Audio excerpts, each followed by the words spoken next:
Very nervous. Well, you better sit down, Carlton fans, because we're just about to talk about your Blues. Oh my goodness, this episode is the Where is the Love episode.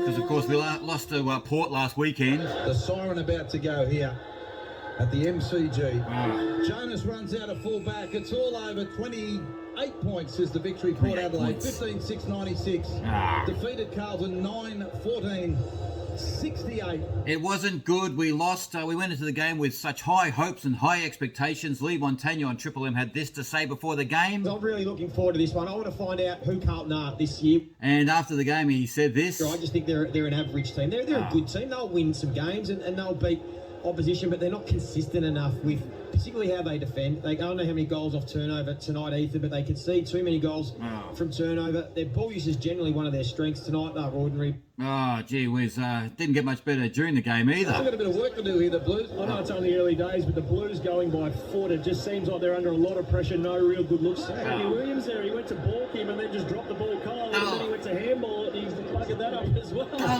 He missed it twice. So the Blues in a bit of trouble here. This is why Carlton is still an average side. Jacob Wiedering just stood there and was switched off. They're just not urgent enough to get onto their men when they turn the ball over.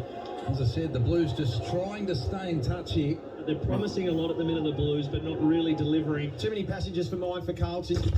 Oh, gee whiz. It didn't get much better the next day on the Sunday rub. Carlton did come back in the last term, but it was a pretty tough night for the Navy Blues. Yeah, I think that's been kind, to be honest, Howie. I thought it was a pretty soft performance. And we copped it all week on all the other TV A shows. horrible performance from Carlton and a real soul-searching one. The effort, for me, was questionable tonight. It's the same old Carlton. It's the same old David Teague post-match. Quick take number 2, or hot take it is how disappointing the Blues have been at the minute. I put them in with St Kilda as probably the biggest disappointment thus far in this season. Ability to turn the footy over in the front half and choose the wrong options like that is just horrible. They sat their first big exam and a big F. It's been a really ordinary start for a side who we thought should be challenging but are just miles off it. Gee whiz, and former captain Mark McClure had this to say on AFL 360. I was a little bit upset after the game. They just don't work together. But we've got some non-competitors, and they know who they are, and we know who they are. A week ago, we were so up and about on the front bar, they were saying this. 2 and 2. 2 and 2. 2 and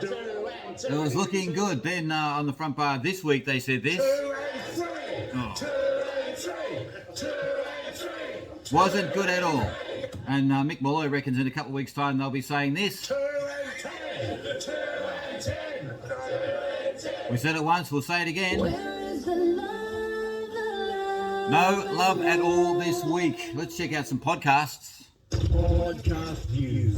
We'll have a listen to some of the podcasts from the Carlton supporters. They might have something positive to say. This is from the Unlucky Blues podcast. Same old Blues. Same old Blues. Pathetic performance, didn't even rock up. Lack of effort, lack of defensive accountability, lack of a brain cell in the coach's box. Oh my goodness, what about the Blue Baggers podcast? In a week where we hit a whopping 80,000 members and we're celebrating 100 Carlton games for our captain, who's overcome many adversities, we had the opportunity to build some serious momentum as a club. Yes. Instead, we once again showed our supporters and the broader football world that we are pretenders and not contenders. Oh, pretenders, not contenders. Pretenders, not contenders. Not contenders. Contenders, not contenders. Gee whiz, they even made a mix out of it. I asked you once before, I'll ask you again. What about Mark Robinson on Carlton supporters? The Carlton fans I know, they're not angry anymore. They're really hurting. They feel let down. Sure do. On the Unlucky Blues podcast, you could tell that disappointment. I don't know.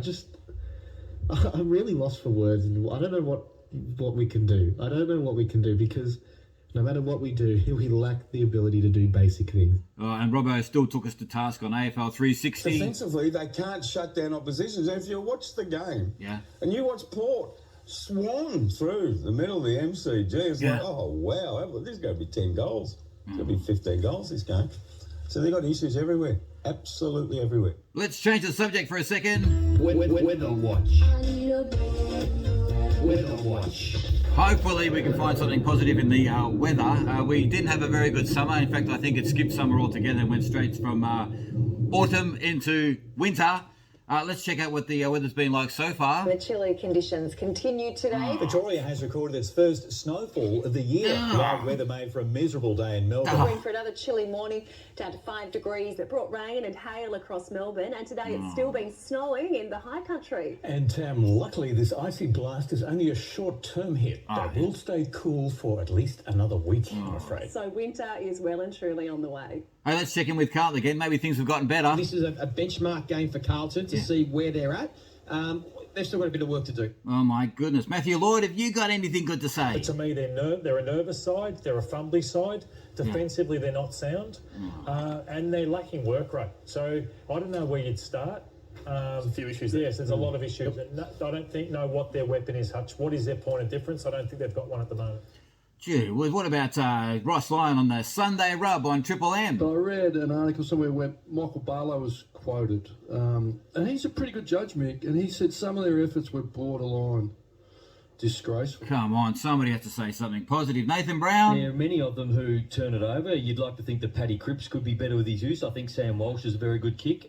Saad turns it over far too much. Paddy Dow, for a young player who was meant to be a good kick when he came in. O'Brien, who came in, who's out of the side. It's not looking good at all. And then during the week I heard this was in fact on Thursday.